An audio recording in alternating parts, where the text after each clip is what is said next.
A la siguiente participación del maestro Samuel Islas Ramos, la metaevaluación en las periciales en psicología. Me voy a permitir leer su currículum, en lo que maestro, por favor, pone sus diapositivas. El maestro Samuel Islas Ramos es licenciado en psicología por la Universidad Nacional Autónoma de México. Es psicólogo certificado en el 2021 por el Consejo Mexicano para para la Certificación Profesional en Psicología, catedrático de la Universidad Autónoma del Estado de Morelos, de la Universidad Latina, Universidad del Valle de Tlaxcala, para las licenciaturas de Psicología, Pedagogía, Maestría en Psicología Clínica y Psicoterapia. Participó en el diseño del Diplomado de Actualización en Psicometría Clínica, Laboral y Educativa para la UAM, entre otras. Es secretario y socio fundador del Consejo Mexicano de Psicología en el periodo de 2022 al 2025. Fue vicepresidente y socio fundador del Colegio Morelense de Psicología en el periodo 2018 al 2022 y actual responsable de la Comisión de Peritos para el Estado de Morelos para este colegio. Es responsable de investigación y medios de comunicación para la Asociación Latinoamericana para la Formación y Enseñanza de la Psicología, ALFEPSI, en el periodo 2017 al 2019. En el 2020, mediante el Diario Oficial de la Federación del 13 de diciembre del 2009, recibió la notificación de ser perito en psicología con aval del Consejo de la Judicatura Federal, participando en periciales para jueces federales en materia penal federal, así como en juicios usando el Protocolo de Estambul, actualizaciones en psicología forense por parte de la Universidad de Guadalajara. Es director de Ágora Clínica de Salud Emocional, donde se ofertan cursos en capacitación sobre aplicación y evaluación de test psicológicos, entre otras actividades. Pues sin más, por el momento le damos los micrófonos al maestro Samuel. Muchas gracias, Samantha. Amigos que nos acompañan, un placer estar con ustedes. Y bueno, vamos a seguir retomando. Felicidades a todos mis colegas que me han antecedido. Un gran nivel, un gran trabajo que se ha ido presentando aquí a través del el grupo de trabajo número 7, Psicología Jurídica y Forense. Y bueno, voy a continuar hablando acerca de evaluación psicológica. Pero en esta ocasión ir hablando desde la metaevaluación dentro de las periciales en psicología. Muy atinada y claramente han ido compartiendo mis colegas sobre cómo se elaboran los peritajes y bajo qué circunstancias se deben de ir diseñando. Ya decían cuando hay procesos traumáticos, a grupos vulnerables, cómo se visualiza los traumas en la infancia a través de este síndrome que efectivamente de alineación parietal, que efectivamente es un tema muy complejo y que cada uno de los temas que estamos abordando, bueno, pues es una probadita de lo que seguramente en fechas posteriores podemos armar como especialidades, como diplomados, como un nivel de mayor profundidad en el conocimiento y en el estudio de esto. Pero cuando los especialistas, los psicólogos que nos dedicamos a hacer periciales en psicología, ¿quién, quién dice que lo que estamos haciendo efectivamente está bien hecho? Y ahí es donde esto se convierte en una revisión que va a la par, ¿no? Y entonces justamente es cuando entramos con la meta-evaluación. Para ir poniendo un poco en contexto, la evaluación psicológica, ya lo decían, hay un delito, se presentan las pruebas de que la persona cometió un delito y después de ese delito, pues se tiene que demostrar que se puede conflaguar dicho delito, ¿no? Y para eso existen diferentes procesos, ¿no? Los abogados tienen las diferentes formas de cómo demostrar que tienen este delito y entre ellos estamos los psicólogos donde dicen, bueno, hay que hacer una evaluación psicológica y determinamos esto, ¿no? Y ahorita vamos a ir viendo, después de que un psicólogo hace una evaluación, siempre por derecho la contraparte tiene o el mismo juez, cuando no le queda claro las evaluaciones que hicieron, solicita a veces una metaevaluación, que esto está cada vez más común entre el Poder Judicial para poder determinar que el discurso de algún especialista pueda tener certeza. Y entonces aquí es donde la metaevaluación cumple una función preponderante, porque los que hemos estado en periciales y de repente hacíamos una evaluación de una evaluación, después es bien fácil que los abogados te digan, es que no tuviste a la víctima. Y si no ves a la víctima, entonces no tienes la posibilidad de decir que lo que dijo alguien más es cierto o no es cierto. Y eso se soluciona con esto, con la metaevaluación. Empecemos con algo que dice Scriven en el 91 con la metaevaluación, que ojo, no es un concepto ni un precepto que viene directamente desde la psicología, pero que sí se va generando una serie de condicionantes que vienen desde elementos de otra índole, como puede ser la psicología, que diga la educación, ¿no? Procesos educativos y formativos, que es donde van haciendo justamente esto de Michael Scriven, que habla que la metaevaluación es un concepto que viene desde el prefijo de meta, que significa más allá, y del evaluaré, que es determinar el valor de algo. Y entonces, si hacemos el análisis epistemológico de la metaevaluación, es la evaluación de las evaluaciones. Y aquí es donde justamente se pone el punto neurálgico de todo esto. Vamos a evaluar una evaluación. Y para evaluar las evaluaciones, tenemos que saber que el objetivo de esta metaevaluación es asegurar la calidad de los servicios que ya fueron evaluados para enfrentarse a una práctica ilegal y a los servicios que no son de interés público, señalar el camino por el perfeccionamiento de la profesión y promover una mayor comprensión de la institución o del proceso evaluado. Busca verificar la información, los juicios de valor, promover cambios o la continuidad de un proyecto o programa.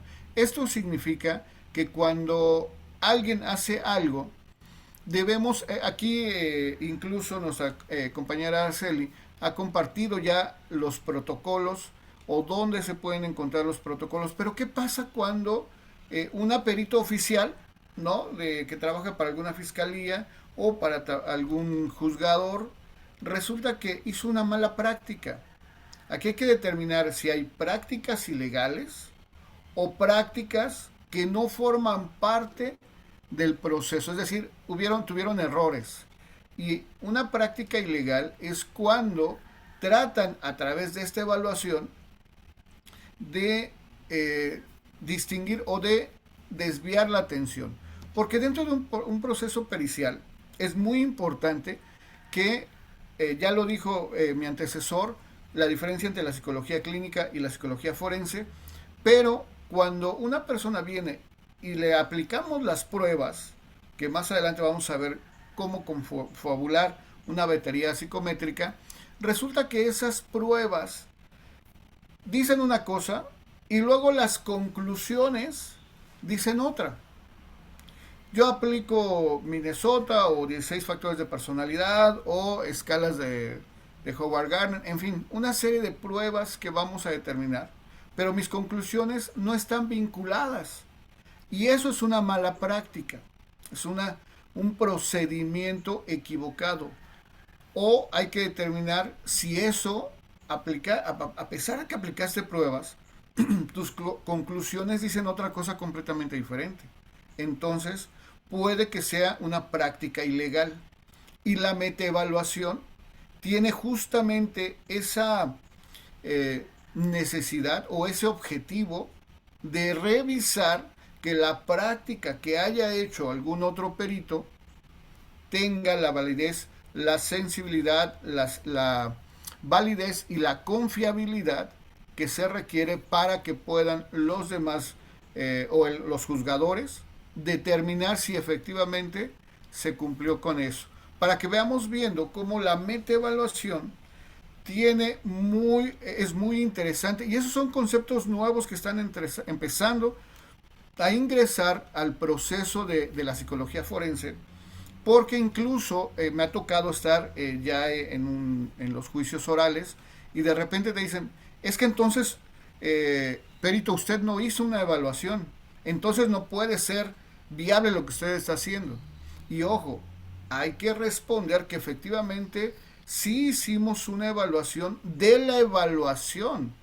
Porque, ojo, si nosotros decimos no hicimos una evaluación, le estamos dando armas a los abogados a decir, entonces no sirve porque no hizo una evaluación.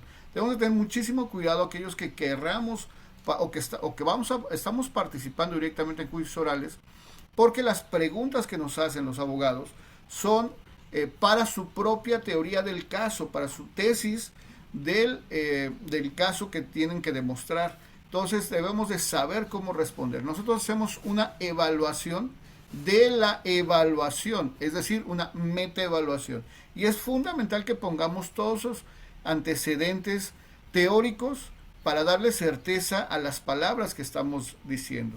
Ahora, ¿cómo hay también una metodología científica para aplicar esta metaevaluación? No solamente tomo una metodología científica desde la psicología clínica, por ejemplo, o desde el método científico, sino también debemos de considerar el método de la hermenéutica para determinar que el discurso, porque la metaevaluación nos sirve no solamente para la evaluación de las evaluaciones, sino también para analizar, por ejemplo, las declaraciones de las personas involucradas.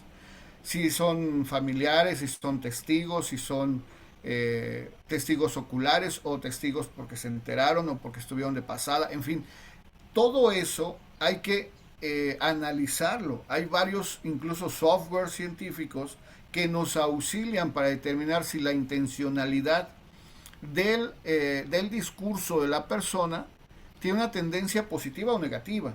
Y eso nos da una certeza para hacer análisis hermenéuticos. Y bueno, debemos de entender, como decía Díaz en el 2001, a través de la metaevaluación y su método, que la hermenéutica va a tener 4 funciones que vamos a ir analizando, ¿no? Las funciones de la hermenéutica las vamos a entender como el análisis estructural.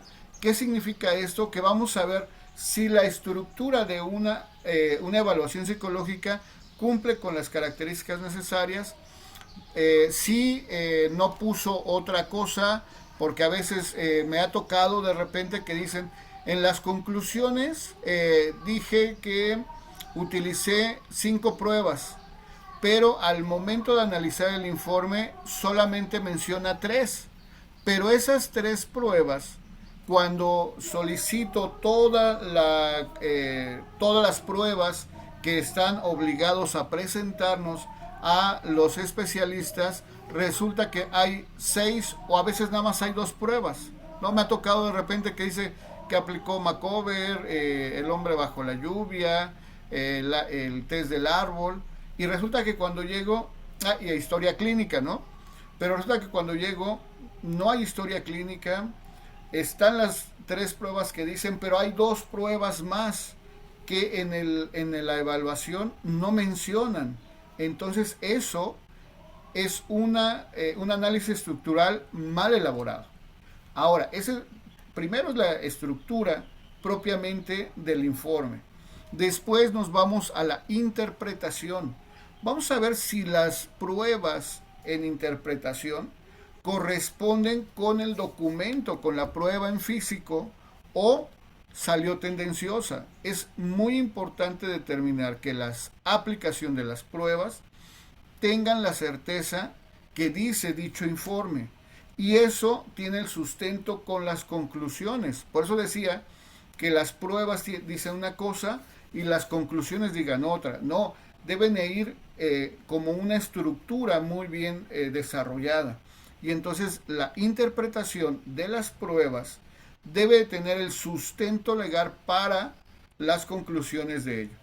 Después vienen los comentarios, es decir, nosotros vamos a poder ir haciendo algunas observaciones, ¿no? Por ejemplo, es que Tuve un caso que acabo de ir a entregar hoy justamente al Poder Judicial, donde en el juzgado, eh, en la fiscalía llega, hace la denuncia, resulta que hoy hace la denuncia y hoy le da cita para que mañana le hagan la pericial de psicología a la persona y pasado mañana ya le den el informe a la fiscal, ¿no? A la abogada, al Ministerio Público que va a, a darle seguimiento a la denuncia. Es decir, es un procedimiento que en 3 días ya quedó todo.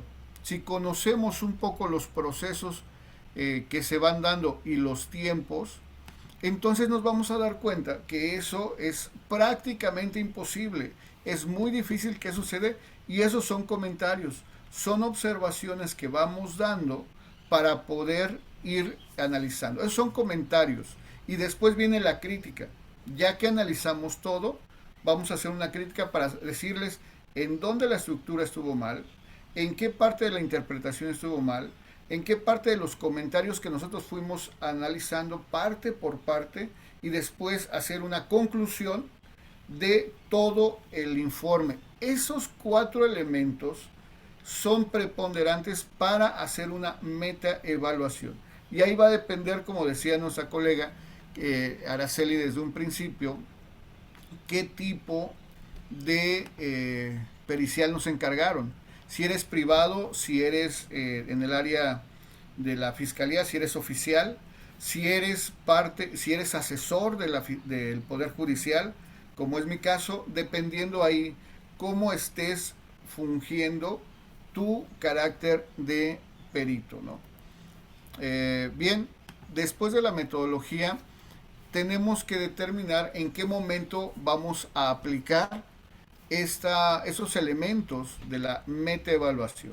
Es decir, ya que tenemos todo esto pues más o menos bien definido, pues tenemos que ir determinando ahora qué es lo que vamos a ir elaborando, ¿no? Es decir, vamos a saber cómo vamos a poder ir cumpliendo, ¿no? Esta evaluación. Y en este esquema, de repente lo que les decía, necesitamos tener a la persona para poder hacer una nueva evaluación y aquí es donde vienen los avances que tenemos en materia de psicología forense. Ya se sabe que después de que tú evaluaste a una persona víctima que sufrió un trauma, ¿qué pasaría si volvemos a evaluar? En el tema, por ejemplo, en el área familiar, de repente nos encontrábamos con casos de chicos que empezó su proceso de divorcio cuando eran unos niños y a la adolescencia ya habían llevado tranquilamente 20 periciales diferentes y cada psicólogo decía cosas diferentes. Ahora ya se sabe que nada más puedes hacer una o máximo 2 evaluaciones, tanto en cualquier área penal, ¿no? Entonces, por eso es tan importante que la primera vez se haya hecho bien, para que se cumplan protocolos. Por ejemplo, cuando hacemos algún tipo de evaluación de abuso sexual o cualquier tipo de abuso, ya todos los protocolos nos indican que debemos de videograbar nuestras sesiones evaluatorias. Y aquí es bien importante porque muchas veces dicen, es que no tengo una cámara de GESEL, no tengo un equipo de grabación. Señores, tenemos un celular. Colegas, tenemos celulares que eso nos van a permitir hacer la videograbación. Si no tenemos espacio en nuestro celular, bueno, pues ahí sí ya tendríamos que ir haciendo espacio, pero es importante, casi ya todas las evaluaciones nos piden que sean videograbadas.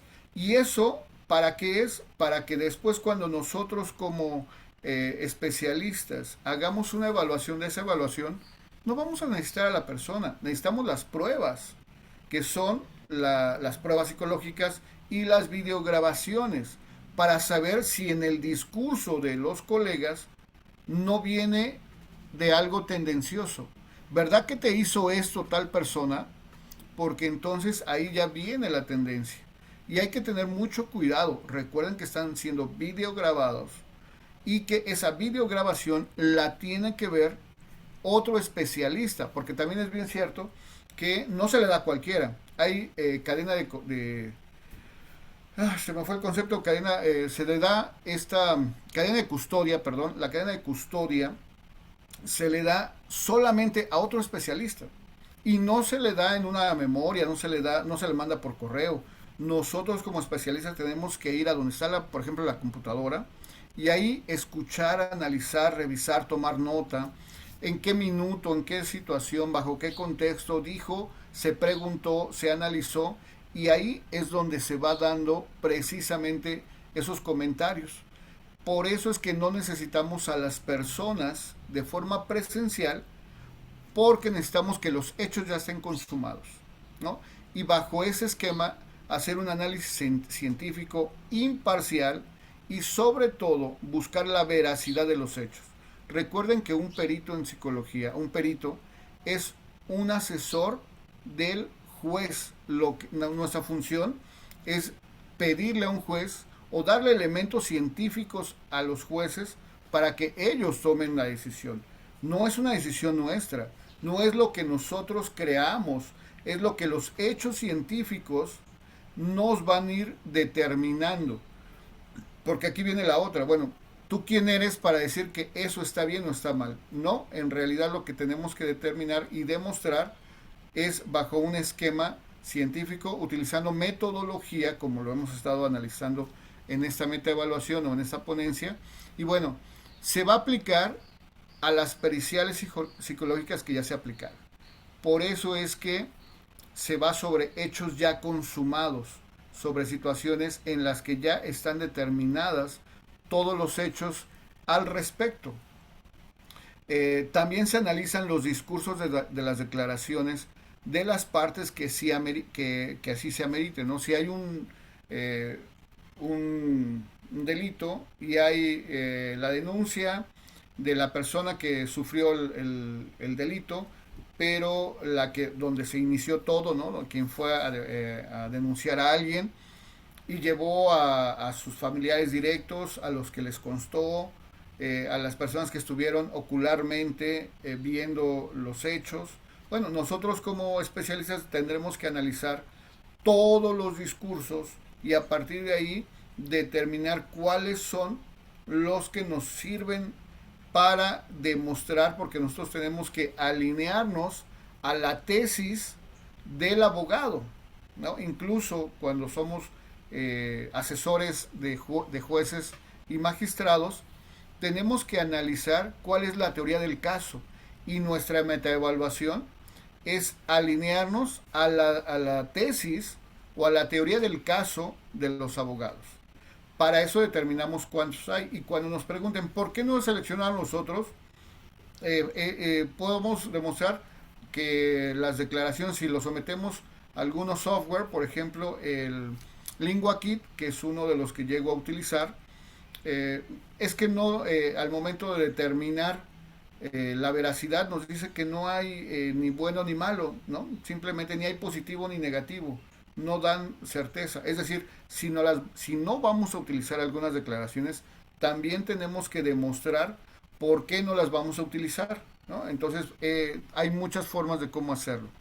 Y también se analizan las baterías psicométricas utilizadas para determinar la veracidad y confiabilidad. También resulta que, no sé, por ejemplo, un delito de abuso sexual, ¿no? Resulta que le aplican pruebas que no buscan el abuso sexual, que de rebote puede que tenga, ¿no? De repente es común que utilicen el CAT, ¿no? El CAT-A o CAT-H, que son pruebas aperceptivas para determinar la percepción de las personas ante ciertas situaciones. Pero solamente son, si no me recuerdo, 8 láminas, de las cuales una solamente se puede llegar a observar abuso sexual. Y más que abuso sexual es abuso de violencia física, que podemos indagar sobre un posible daño sexual. Pero hay otras pruebas, sí, por ejemplo tenemos el CAT-SEX, El CAT-SEC son 6 láminas, de las cuales las 6 láminas hablan exclusivamente de abuso sexual. Cuando nosotros ponemos a un niño, a una niña, que nos diga sobre lo que están viendo en esas tarjetas en SCAT-SEX, invariablemente lo que vamos a llegar a observar es si hay abuso sexual, se determina exactamente si hay percepción de los menores ante esa situación. De ahí la gran importancia de revisar las baterías psicométricas si tienen la viabilidad para la selección de este tipo de instrumentos. Y bueno, la metaevaluación se ha convertido en una herramienta para corroborar el cumplimiento de lo siguiente. Y aquí es bien importante porque también de repente me he encontrado con casos que dice, bueno, lo que dice el informe, eso es todo, ya no tengo más pruebas, todo lo puse en el informe. Y ojo, hay protocolos, como ya nos lo estuvimos viendo aquí, que nos determinan qué pruebas y cuánto tiempo nosotros debemos de cuidar y resguardar dichas pruebas. Algo, por ejemplo, que no es del tema pericial, pero para aportación de arma de fuego. Nosotros debemos de tener las pruebas, pero en cuanto hagamos el informe, por protocolo nos dice que se las mandamos a la Secretaría de la Defensa Nacional, porque ellos van a corroborar si ellos hacen una metaevaluación de este proceso evaluatorio que nosotros hacemos. Y si decimos que sí o que no una aportación de arma de fuego, ahí mismo nos van a generar conflictos para saber si se tuvo o no se tuvo esta práctica de forma correcta. Entonces los protocolos nos van a dar una herramienta fundamental para saber cómo vamos a hacer una metaevaluación. Otras son las normas oficiales mexicanas. Cada vez más tenemos normas que nos regulen, que bueno, en este gobierno han ido tratando de eliminarlas, pero hasta el momento las que tengan que ver con la psicología son muy importantes, ¿no? Por ejemplo, con este caso que les decía, donde las peritos me dijeron, no, pues todo lo que está en el informe, eso es lo que tengo. De entrada, la norma oficial mexicana que regula el expediente clínico ya se perdió. No es posible que una persona, una colega, no tenga un expediente clínico. Ya hay normas que nos van regulando cómo debemos de actuar dentro de estos expedientes clínicos, ¿no? También cuando hay procesos psicológicos adecuados, ¿no? Saber, por ejemplo, si yo fui psicólogo de alguien, por ética, por los códigos éticos que nos regulan como psicólogos, no podríamos eh, ser peritos de alguien, ¿no? Cuando alguien me quiere que le dé atención psicológica clínica, le digo, pero sí, pero, o elige, o soy tu psicólogo o soy tu perito. No podemos ser los dos. Una pequeña recomendación en este ámbito de la psicología jurídica y forense, ¿no? También leyes y reglamentos. Ya como psicólogos estamos regulados por la Ley General de Salud Mental, y su reglamento que nos habla. Cada uno de los estados tenemos leyes y reglamentos y debemos de conocerlos, saber cómo funcionan, y eso son herramientas para también decir qué es lo que está sucediendo, ¿no? Hemos visto aquí, por ejemplo, otros instrumentos legales como el DSM, como el CIE, como el Manual Latinoamericano de Salud de Enfermedad de Alfepsi. En fin, tenemos varios manuales internacionales que van regulando. Y saber, muchos psicólogos lo que hacen también, me lo he encontrado, es que en el manual de Japón de psicología dice, y entonces un proceso traumático, y lo encuadran en un manual que no corresponde a nuestra realidad y a nuestro contexto. Por eso es tan importante en el análisis de todas las pruebas, de todas las baterías, de todo lo que esto conlleva, tener la certeza de lo que estamos haciendo, tiene una visión guiada hacia los instrumentos que esto nos conlleva. Entonces, es muy importante que cumplamos con manuales, con recomendaciones, con instrumentos, que vayamos teniendo esto, ¿no? Y bueno, pues hasta aquí quiero dejarla para que si hay preguntas, por favor escriban en el chat. También si en Facebook tienen alguna duda, pongan las dudas en el Facebook.